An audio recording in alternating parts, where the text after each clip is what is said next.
Hello, this is Rainbow Rising Freedom. Welcome to my YouTube channel.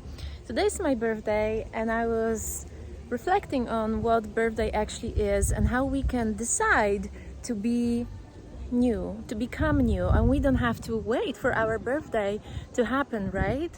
So there's so many difficult moments when we feel we're being put on hold, and how very much it is approved of and appreciated to take action all the time, right? But recently I've been really signaled to wait, and taking action too soon would make me miss an opportunity.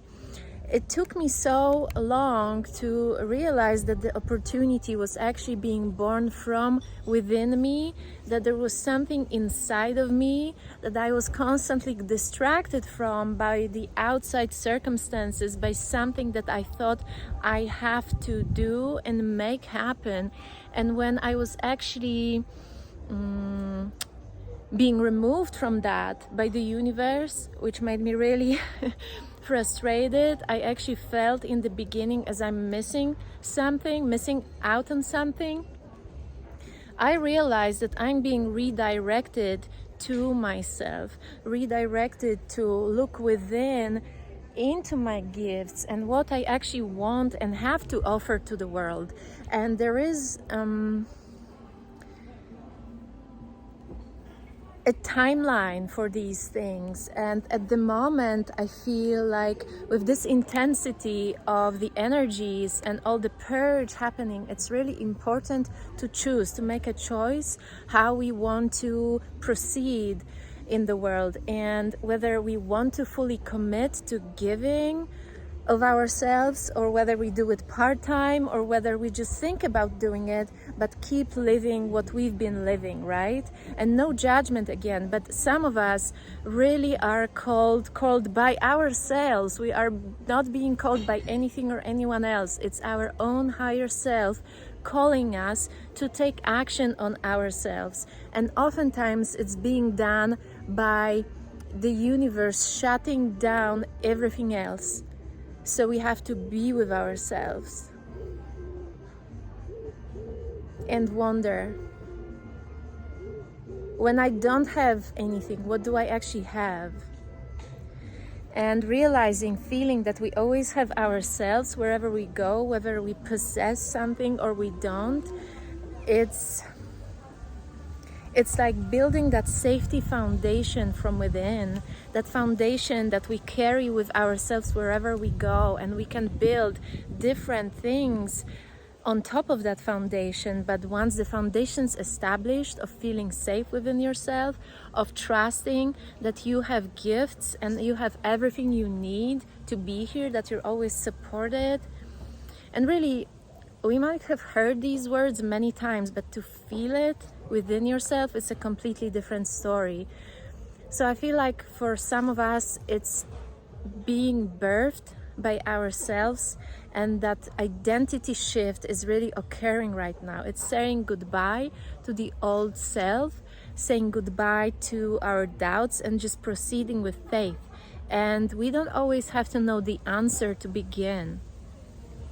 That's another thing that often holds us back from receiving, I hear. Very interesting, because I had giving on my mind, but I hear receiving. So we always wait for, some of us wait for the moment to be ready to receive, to be ready to give.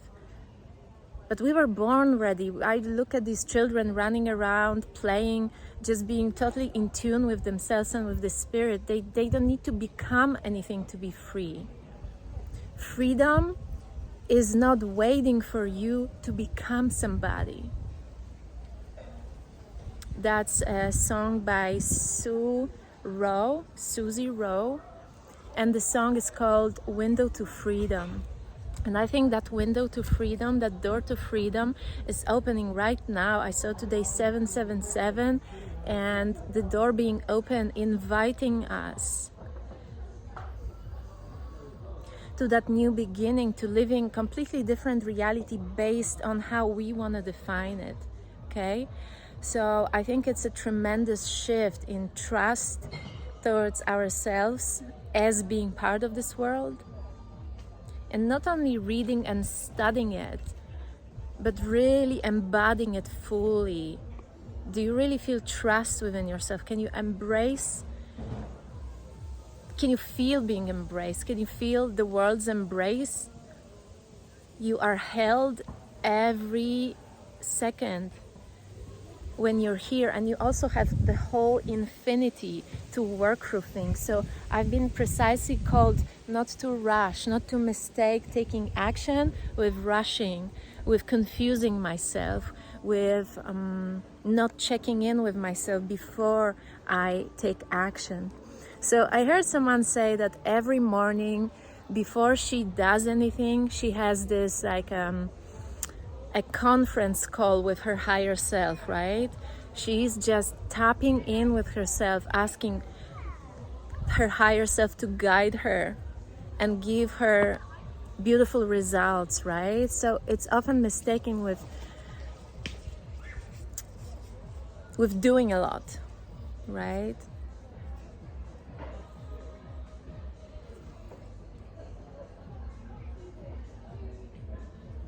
It's not like the more action you take, the better the outcome. It doesn't work this way.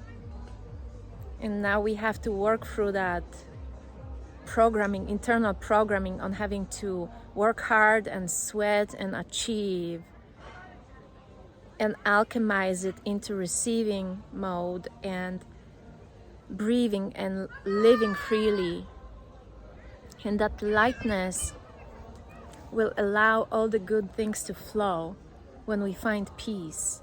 And before the peace arrives in our hearts, we have to purge all the ugly stuff, all the trauma, all the pain from other lifetimes too, okay? So that's not ugly, but it's very brave. If you're doing it, congratulations. And you're probably arriving at peace, integrating all the torn aspects of your soul, okay? Soul actually can be torn, can be wounded, can have memories from other lifetimes and bring them into now. That can severely block and hinder our connections, our love relationships, our friendships, our receiving.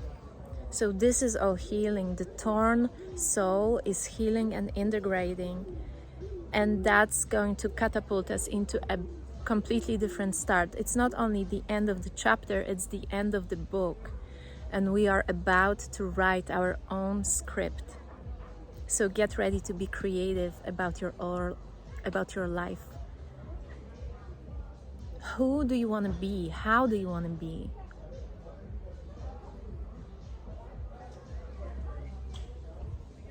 Ask yourself the deepest and simplest questions, really.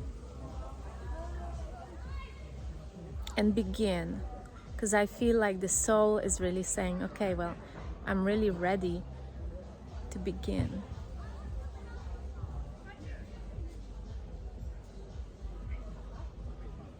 Show the truth.